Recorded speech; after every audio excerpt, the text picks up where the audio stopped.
Alright there, we're back in a nightmare cabin. I've had a bit of time off with the Yule period and we're just on the wind down now to the new year. So I'm going to go through my top 10 albums of the year, which are a good place to sort of come full circle, finishing off the year, because my first ever video, which was a few months ago now, was my highlights of the year so far. So this is my definitive top 10. No honourable mentions, nothing like that. We're going to go straight in.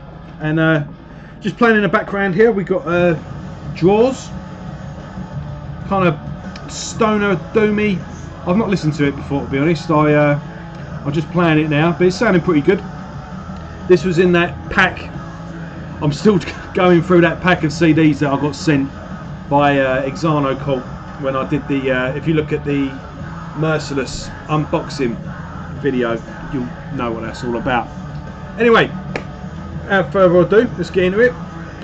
In true total metal rejection fashion, I've got a can of fucks here, introduced to me by my man Trey. So here's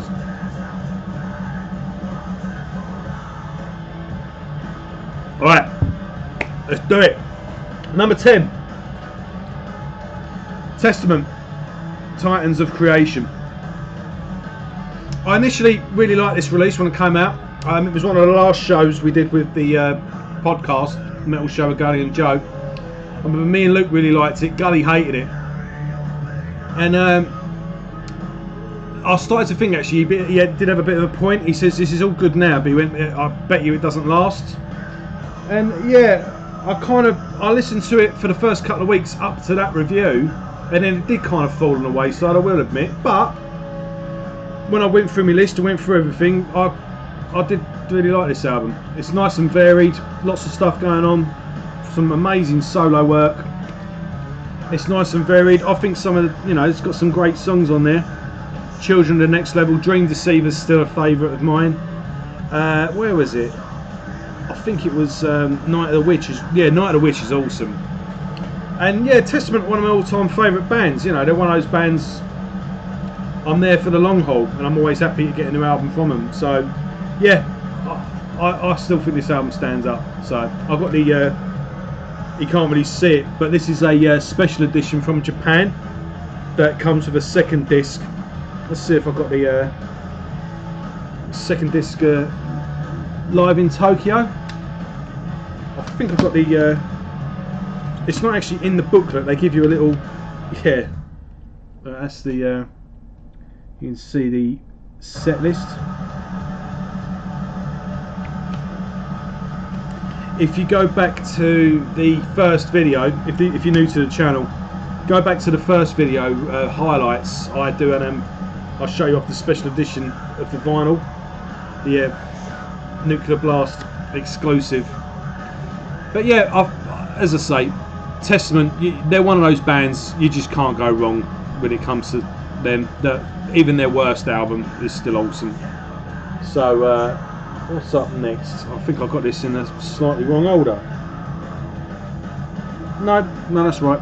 Right, next up, this one's pretty new to the channel. I did an unboxing and a review.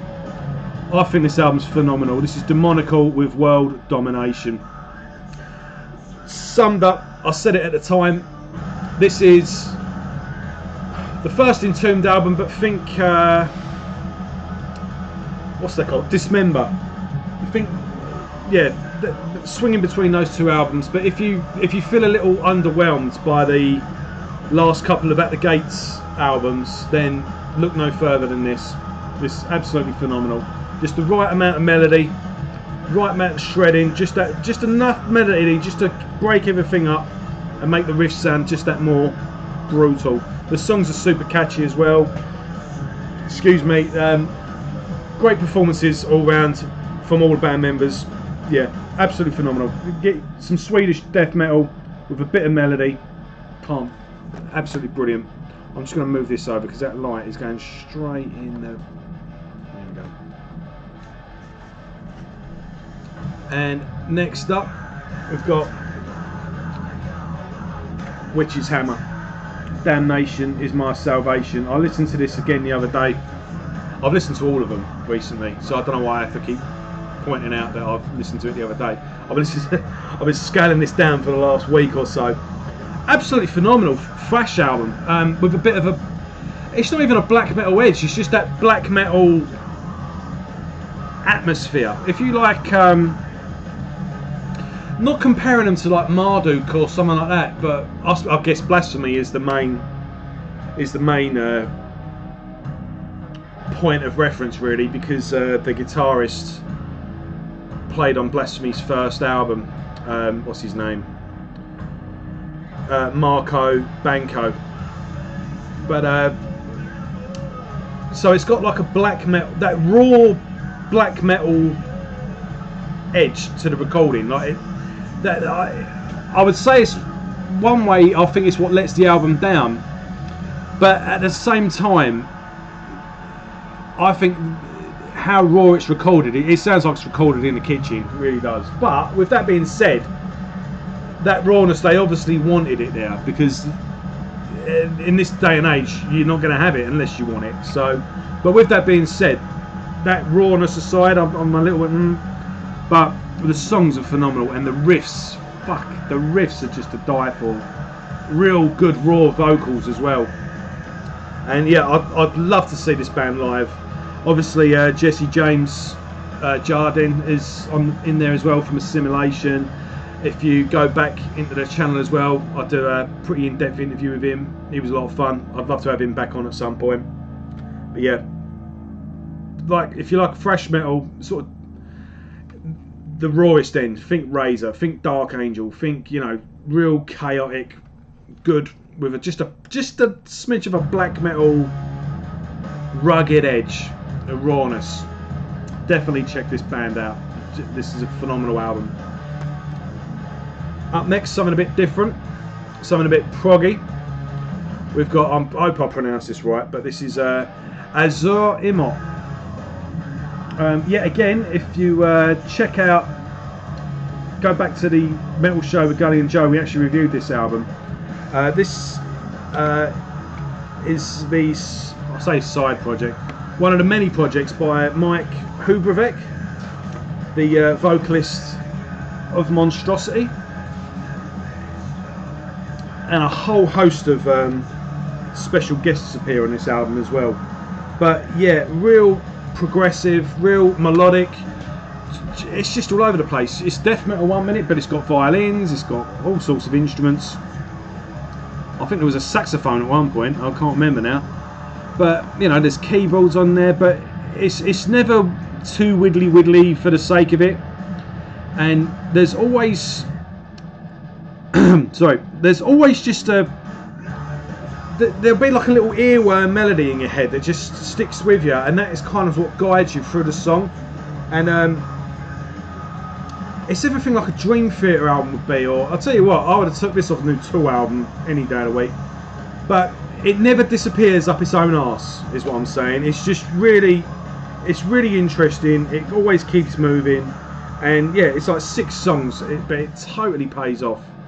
And how long is it? It's it's only 44 minutes, but 6 songs. But it's just a phenomenal album, and it's just, it sounds as mad as that album cover looks. Basically, it takes a couple of listens to fully get your head around it, but totally rewards repeated listens, and total departure from what Mike's doing in Monstrosity as well. So, no, really good album, really interesting, really cool, and not really my thing normally. I don't normally go for that sort of thing, but yeah, this I've said it before, but I'm going to go back and get the first 2 albums as well, because this is a really interesting band, proggy as hell, but awesome stuff.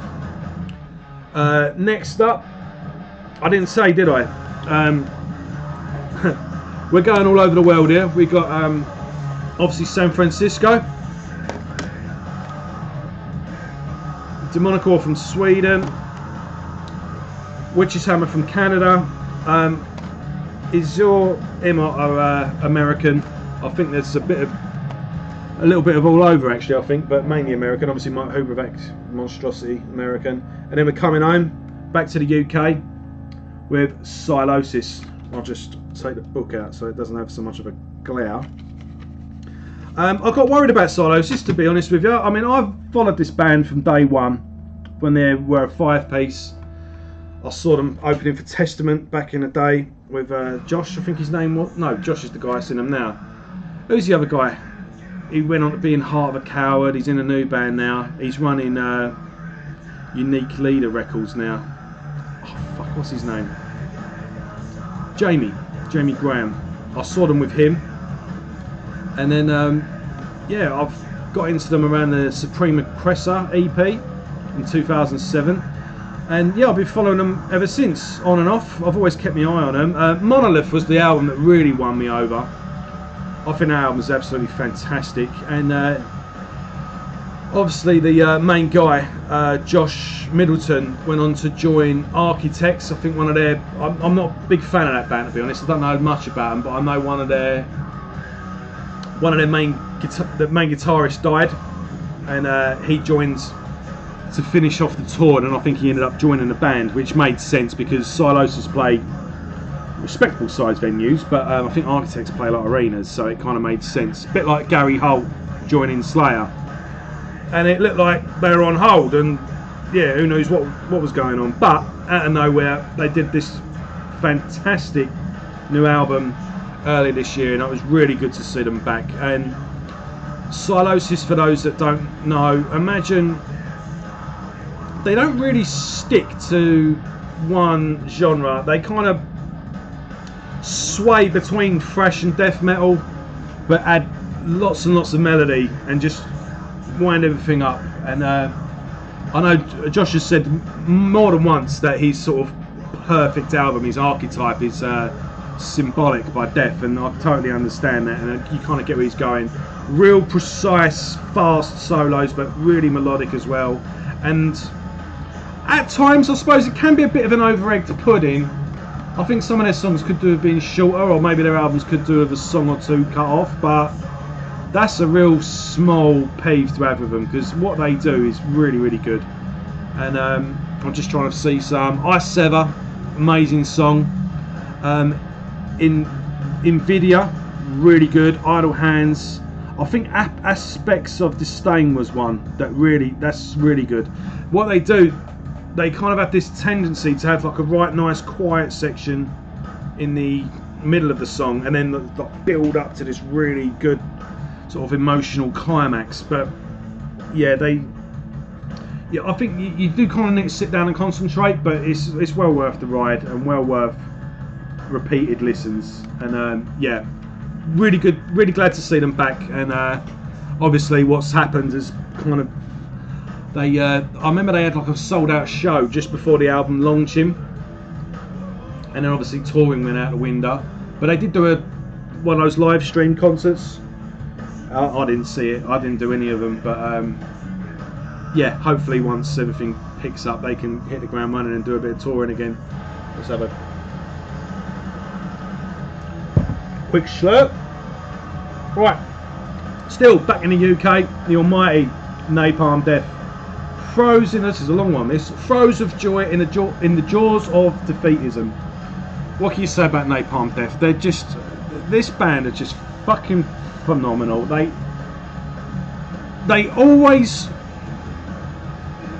were one of the heaviest bands, the most extreme bands going. I mean, when I was growing up, when I heard Napalm Death, that was it. I was just like, well, it can't get any heavier than that. And with their legacy as well, they could quite easily just put out a Napalm Death album. They just give people what they want, and just as long as they stay heavy and keep the production good, they would get away with it, because they don't owe anyone anything. They're one of the, you know, one of the forefathers.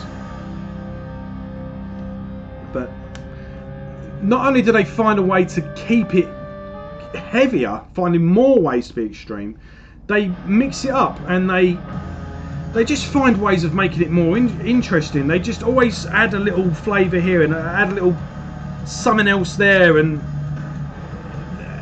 they never do it to the point where it's off-putting. And even when they do these little experimental songs where they just mess about with different sounds and different influences, they never sort of do it too much, so it's a little off-putting. Like they never just go full pelt on an album. They'll do it for a couple of songs, test the ground, see if it works, and then maybe add that on the next album as a bit more. And obviously what don't work gets left behind. Barney as well has been a lot more experimental on the last couple of albums with his vocals. You've got, I mean, fucking hell, in the this is the one with the bonus tracks. There's a Sonic Youth cover, for God's sake. But the title track, the last track of the album, it's very like Swans-like, quite industrial. Not industrial as in like Ministry of 9 Inch Nails, but that early Swans, Throbbing Gristle, that sort of thing. But even a song like Immoral as well has got like this post-punk feel to it, and there's like, you know, he's doing these sort of, well, clean vocals, but not like a, you know, like da da da da da, you know, like a punk vocal. But even then, this got a little bit of backlash when it first came out, but they've been doing this for the last couple of albums now. I mean, where is it? I can't remember, is it Time Waits for No Slave, or I think it might have been this one. You can't remember what it's called now. Utilitarian. There's a saxophone player on it. That guy from The Shining, the black metal, black jazz guy, who played saxophone on the Ishan album. You know, so they just knock it out of the park every time, and they just always spin things on their head and just keep things going and keep things interesting. And you know, obviously with technical ability, like the way people are playing now with the production, and they just always seem to stay one step ahead of everyone else. No one seems to catch up with Napalm Death. And a band like Cannibal Corpse, for example, like I know a lot of people shit on that band now, but again, when I was 15, there was no heavier than that.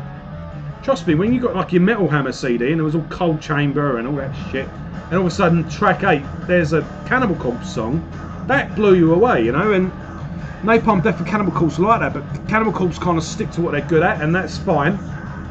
Not knocking them, but Napalm Death just always find a way of just twisting things and pushing that envelope just a little bit further, and still maintaining the heaviness. If anything, they always become heavier. They always find a way to become heavier, and yeah, they're just a phenomenal band, and they're one of this country's greatest, what's the word, to British music. They're just the contribution they've made, they don't get half the respect they should be getting. They do in the metal scene, but not from British music scene as a whole.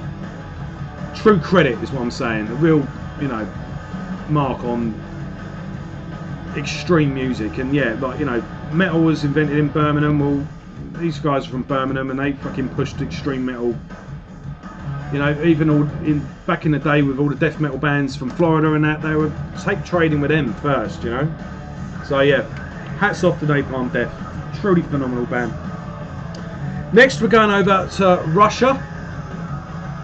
This is Disgraced. Absolutely, again, I mentioned earlier, symbolic death. Not lightly do I put albums in the same sentence as that, but this is a truly phenomenal piece of work. It's just crazy. It's just absolutely fantastic vocals as well from Paulina Beresko, I think it is. That's the band there. Obviously Trey from Total Metal Rejection did a video going through this band's back catalogue. He does a better job than I will describing them, but he goes for the whole catalogue, and it's because of that video I ended up buying their whole back catalogue as well. But listen to this again, it's quite progressive. Again, I think it's symbolic by death, but super brutal when it needs to be, but technical and spacey and weird and melodic and crazy time, like structured songs. But it, again, never off-putting. It's never up again, never up its own arse. That would have turned me off straight away. But Monstrosity, another good point of call there. But yeah, really good stuff. Really good death metal in a melodic, progressive way. Really blew me away. Total surprise. This is my discovery of the year. Really, really happy I discovered these, and came late to the party, but we got there in the end. But yeah, Disgraced from Russia. Fucking awesome band. Well worth your time. And thanks to Trey for introducing them to me. Right. Next up, we're going all the way over now from Russia to Australia. Ooh. Werewolves. The dead die. The dead are screaming. I thought you said the dead die screaming then. No, the dead are screaming. Werewolves is a band that consists of, I've been a fan of this guy from well, from fucking ages ago, but Matt Wilcock and Sam Bean. Matt Wilcock on guitar, Sam Bean on bass and vocals, who you might remember from the Berserker. Again, that was another band that just found a way to make music just more extreme every time. Phenomenal band. And drummer David Haley from Bremelin, who I did a video of them a few months back. From what I gather, it's just David had a bit of studio time booked. Asked Matt if he wanted to jam out, and they said they just wanted to do some Murdoch style death metal. Let's just make it as heavy as we can. And then they roped in, they got an album's worth of stuff, had a good chemistry, and then they roped in Sam at the last minute to do some bass and vocals on it, and they come up with this monster.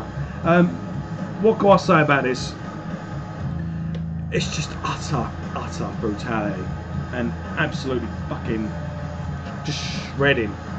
Fantastic riffs, pummeling drums, and above all, just really good songs. There's no real, you know, secret formula here. It's just 32 minutes of just straightforward death metal. It's exactly what you want. Not old school, not new school, just classic, as you want it, straight down the line death metal. And what's awesome as well, I mean, this came out in April. They got a new album coming out in January. They've got a new album straight out. I mean, they've not been gigging, have they? So I guess they could just knock it out, really. But yeah, Know Your Place. Oh god, it's so fucking heavy. Fountains of Bile, No More Heroes. It's, yeah,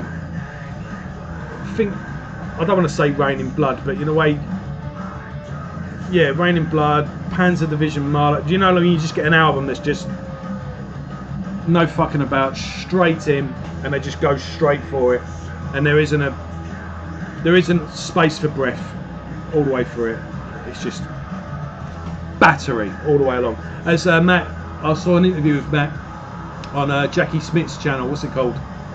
Into the Necrosphere. He was saying about the riffs and the drums, and he went, "Yeah, that sounded a bit fucking out of order." And I thought that was a good way.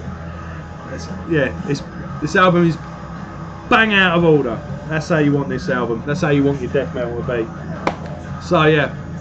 So from Australia, we're coming back home. Now,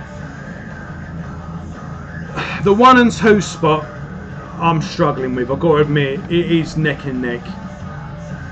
And even now, I'm like, I'm not sure. I think this one wins by a smidgen, but number 2 is Scriptures of Benediction.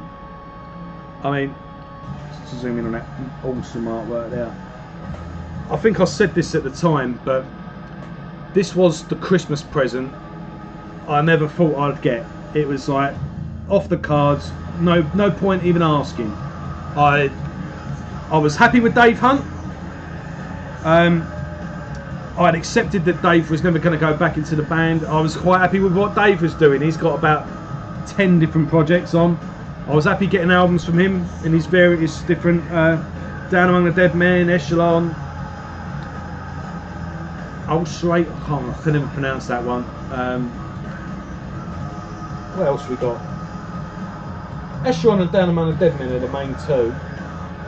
But yeah, I was happy with it being separate, and I just didn't think it would ever happen. And it did. And yeah, I was happy. I just wanted a Benediction album anyway. I was happy anyway. But that happening was just... And yeah, it just felt like all the elements had come together, and it's just a phenomenal album.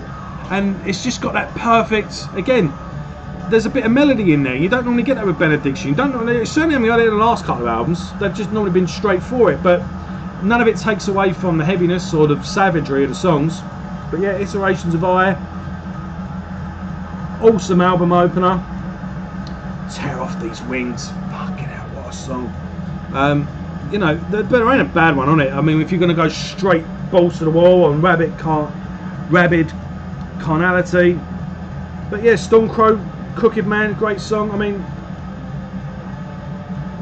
I think when it comes to them doing live shows, they're going to have it's going to be a challenge saying what not to play off this. I think they're going to be spoiled for choice. Embrace the Kill's another good one. Everything's perfectly paced as well. There's bar songs, slow doomy songs, nice mid-pace songs, but the riffs. And obviously Dave's vocals on this, it's just great to have him back in the band. And I say, what a wonderful surprise.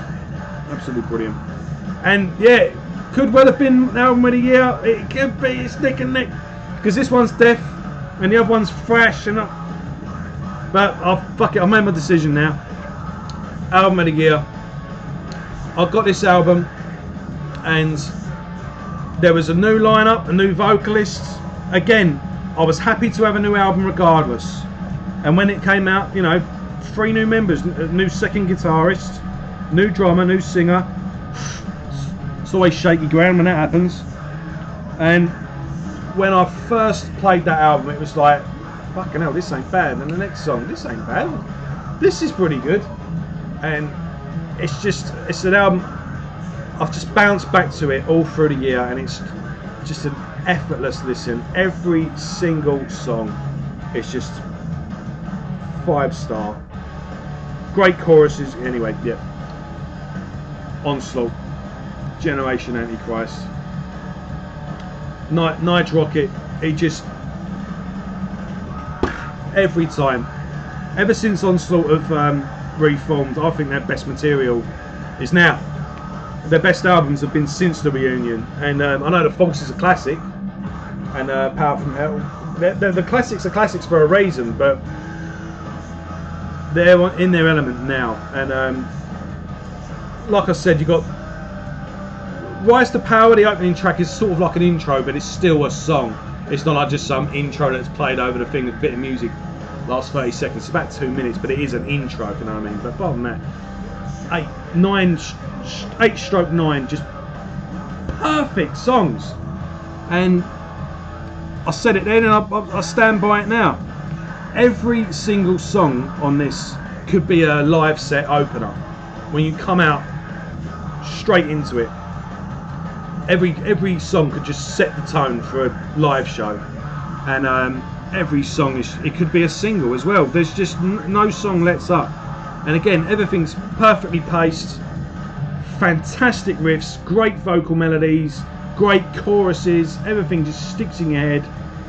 And yeah, it's a phenomenal album. This really does, it marks a new era for the band.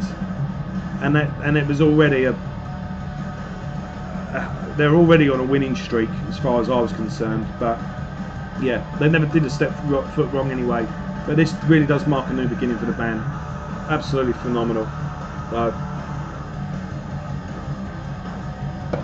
Right, so playing in the background, just do a little recap. Draws, your stonery doomy stuff, check them out. Let's go over this one more time. So, number 10, Testament, Titans of Creation. Number 9, Demonical, can't remember what it's called, World Domination. I was going to say World Downfall, but that didn't sound right. That's Terrorizer, isn't it? No, yeah, World Downfall. Witch's Hammer, Damnation is my salvation. Real good freshy stuff. Azure Emote, the third perspective. Nice proggy, spacey, far out there death metal.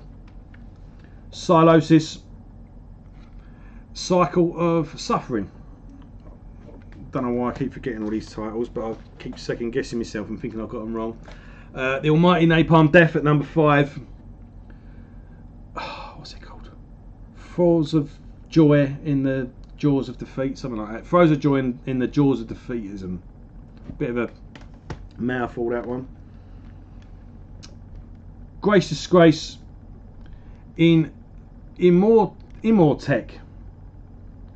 Phenomenal. Like I say, if you like your death, you like a later monstrosity, like that testimony era pestilence, yeah, definitely atheist even, yeah, check this out, you'll love it. And then utter savagery with Werewolves, the Dead Are Screaming. Classic, timeless, fucking wonderful death metal with the glorious Benediction, and then good old fashioned British thrash Onslaught. And there you have it, guys. Just want to say this is my first year. I've been doing this a couple of months now. I want to thank everyone that's liked, commented, shared. The guests I've had: Jesse James, Trey, Frank Reaney, Percy. Anyone else? I'm pretty sure that's all the guests I've had so far this year. Yeah, and anyone that's liked or shared the thing, commented on the thing, thanks so much for your support. And yeah, onwards and upwards, we'll be carrying on. So thank you everyone for watching this, and wish you all a happy, healthy, sane 2021. Thanks a lot everyone. Cheers.